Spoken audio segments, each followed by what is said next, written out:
검사와 재판을 왜곡하는 악법 중의 악법입니다. 더불어민주당은 지금이라도 최소한의 이성을 되찾고 법왜곡죄 강행 처리를 멈춰야 합니다.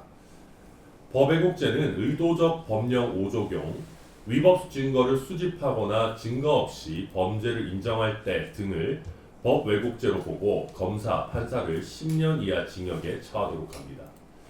일반 사건에서 불리한 결과를 받은 국민들이 검사, 판사를 무분별하게 고소, 고발하는 것도 우려됩니다만 특히 정치인 관련 재판에서 의도적으로 법을 잘못 적용했다는 국회의원들과 강성 지지층의 환장의 콜라보를 통해 판사, 검사에 대해 무분별한 법왜곡죄 고소와 여론 재판이 이뤄질 위험성이 매우 높습니다.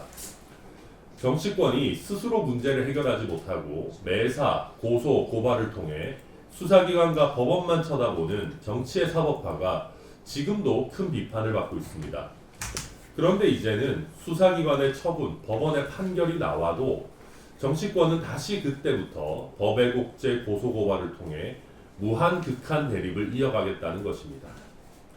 의도적으로 법령을 오적용했다는 요건은 너무 추상적이고 모호해서 아무런 제한 장치가 될 수가 없습니다.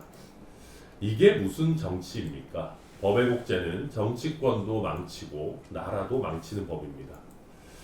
한편 위법 증거를 수집한 경우에도 법왜곡죄로 처벌하겠다라고 합니다.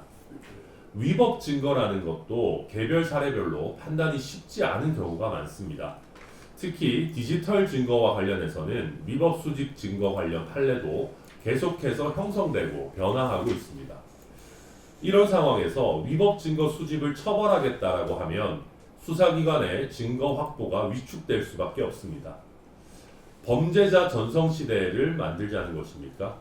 충분한 준비 없이 검찰을 해체하고 법왜곡죄로 수사기관의 증거 수집도 위축시키고 대법원에서 확정 판결이 나와도 재판 소원을 통해 형 확정을 미룰 수 있게 하는 등 민주당은 범죄자 전성시대를 열기로 작정한 것이 분명합니다.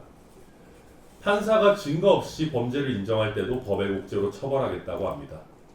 민주당 정치인의 하급심 판결이 불리하게 나올 때마다 난장판이 펼쳐질 것입니다. 증거가 없는데 무리하게 판결했다고 난리칠 개딸과 개딸에 포획된 국회의원들의 모습이 벌써부터 눈에 선합니다. 멀리 떨어진 일이 아닙니다. 이재명 대통령 공소 취소 의원 모임이 가장 앞장서서 해괴한 법왜곡죄 고소고발을 남발하고 이를 구실로 검찰 팔을 비틀어 공소 취소를 강요하는 행태를 이어나가지 않을까 심히 걱정됩니다. 민주당이 위헌 논란을 의식해 형사사건만 해당하는 것으로 내용을 일부 수정했다고 합니다. 그런데 애초에 법왜곡죄의 문제점은 형사사건에서 발생하는 것입니다. 법안의 본질은 전혀 달라지지 않았습니다. 자신들도 위헌 논란을 의식해 위헌성을 해소할 수도 없는 수정안을 갑작스럽게 만들고 그 어떤 의견 수렴도 없이 통과시키려고 합니다. 자당 강경파와 의미 없는 싸움이나 벌이고 있습니다. 법 만드는 것이 장난입니까? 국민들 보기에 절충했다고 보이려고 국합 배드캅 쇼하는 것입니까? 해결된 것은 아무것도 없습니다. 애초에 법왜곡죄 도입이 뭐가 그렇게 급합니까? 최소한의 토론과 법원 의견 수렴도 없이 이렇게 밀어붙이는 것. 결국 토론하면 민주당의 주장이 전혀 근거 없고 위험하다는 것이 드러날까봐 그러는 것 아니겠습니까? 지금이라도 최소한의 이성을 되찾고 법왜곡죄 도입 중단해야 합니다. 대한민국 여당이 이렇게까지 폭주해서는 안 됩니다.